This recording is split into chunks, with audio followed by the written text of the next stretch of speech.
And welcome everyone to our Week 9 video review for the 2022 high school football season. In Week 6, I had placed 4 plays at the end of the video review to get feedback and comments, and I'm first going to open up with those 4 plays to talk about those 4 plays, and then we'll get into some other plays for this week. First, I'd like to thank those of you who participated in the feedback comment section for these 4 plays, and thank you for your comments and information. So the first play we're going to look at is this a block below waist by K? Is K kicks off, K player comes down, attempts to tackle the R player and slides through and takes out another R player below the waist. I don't think this is a block below the waist, and most of you did not think it was a block below the waist. I think the attempt by the K player to make the tackle is what his intention is, and his intention is not to block below the waist. And 6 of you who provided feedback said this is not a block below the waist. I think that's the correct call. Our next play here was our most undecided, as we had 4 said yes, block below the waist, 3 said no, as we have the back on the end of the field goal try here, attempt to block below the waist. I do not think this is a block below the waist. I actually don't know if he even makes contact, hard to tell from this camera angle, but I definitely would let the coaching staff know and let this player know that he needs to stay upright more and block above the waist to avoid potentially committing a foul here. So we need to talk to both coaches and player on this. Our next play was this is a late hit on the tackle here, and this is unanimous. Everyone said that they would not call this late hit here, and I think that's a correct call. I don't know how much contact he actually makes, but here again, this is an opportunity where you could talk to that player and just let them know to be careful and keep an eye on it and try to avoid a potential foul later in the game.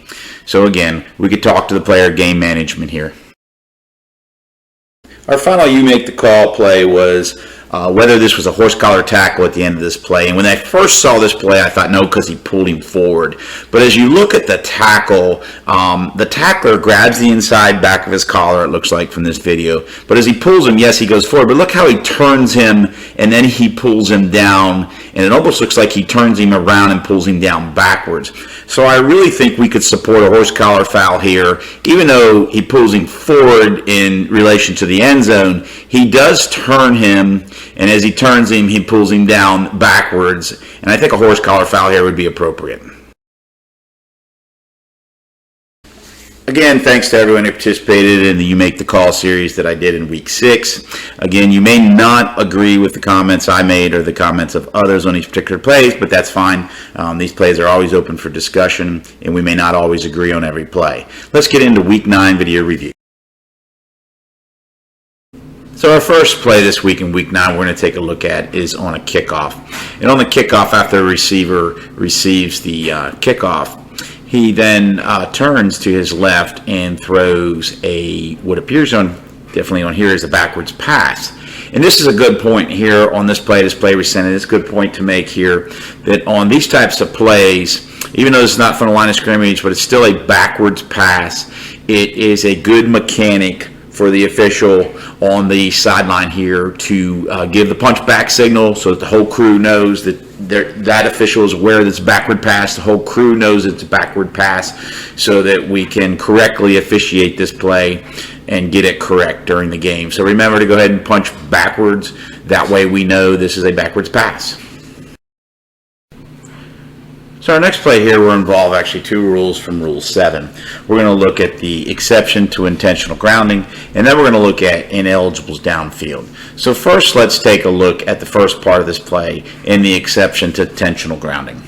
So as we take a look at this play the second time, we're going to notice where the end of the tackle or the tackle is lined up. So that would be our free blocking zone where the quarterback has to get outside that line to be able to throw the ball in intentional grounding with the new rule exception. Then you notice the quarterback does get outside, and we can see the ball here getting ready to cross the neutral zone, and we have the neutral zone right here about the 33. The umpire is standing right on it, and the ball does go beyond that. And you can see again as we play the play back, quarterback receives a snap, rolls to his right, definitely gets outside of the free blocking zone, and then throws the ball away legally by making sure that he's outside the free blocking zone and throws the ball beyond the line of scrimmage. As you can see right here, the umpire and the line judge are standing. So that's all legal.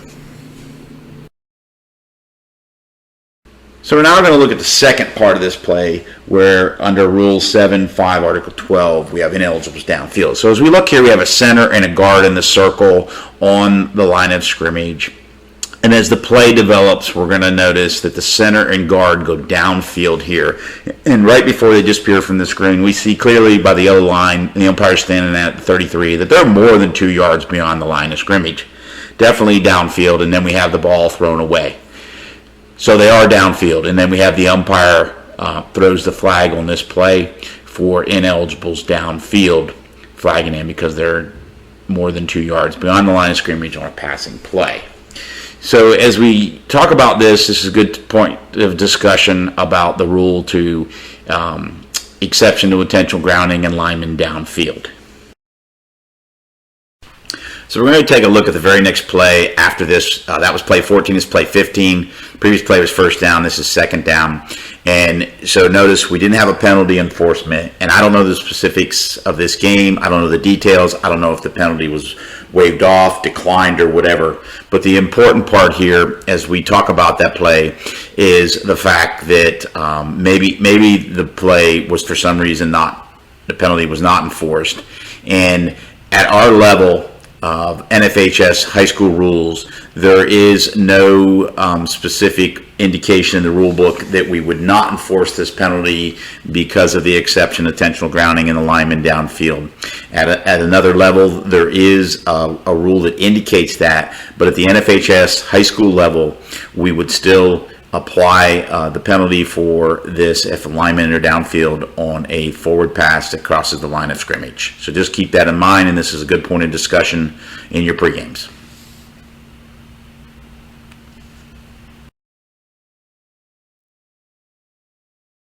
So our next play here, we're going to have the sideline view of a kickoff, and then we're going to have the end zone view. And first, notice the kickoff goes to about the 11-yard line. We have a referee standing on the goal line, good position to start the clock. But notice as we go to the end zone view and we take a look at this play, we're going to look at the back judge on the left side of our screen. Now remember, this kickoff went to the 11-yard line. The referee is about 11 yards away to wind the clock. And notice we have the back judge walking on the field winding the clock. This is not a good mechanic. It's not a mechanic that's in the mechanics manual. And also it looks bad when you're 50 yards or more away from the play winding the clock like this. Let the officials in that vicinity wind the clock and you focus on your areas of officiating and not worry about their areas and their mechanics. The other part of this too is we don't have to sprint on the field, but let's hustle. A little bit of a jog here on the field would help. And focus on your area, because this looks like we're not focused on our area, like we're looking somewhere outside of our area and we might miss something in our area. So just keep that in mind. Our next play, we're going to take a look at a kickoff where the line judge flags a block below the waist that will occur inside the red circle right around the 36-yard line. Notice the ball's down around the 20-yard line when this happens. So this tells me the line judge is not ball watching, is definitely looking in their area, focused on the blocking, the legal blocking in their area. And notice how he stays right there, sees this play develop, sees the block, flags it appropriately in the line judge's area, and this call is made correctly on this particular kickoff.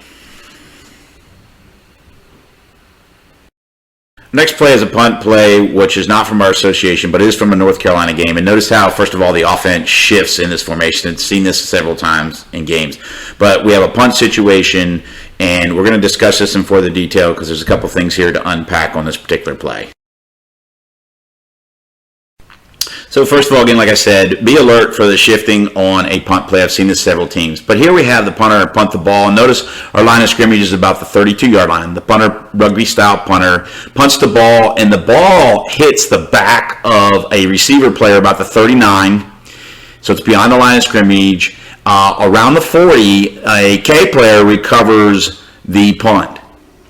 And there's a lengthy discussion that ensues on this play because we have a punt situation, ball goes beyond the line of scrimmage, which was a 32, hits the back of a receiver at the 39, and then K comes down and falls on that loose ball at the 40.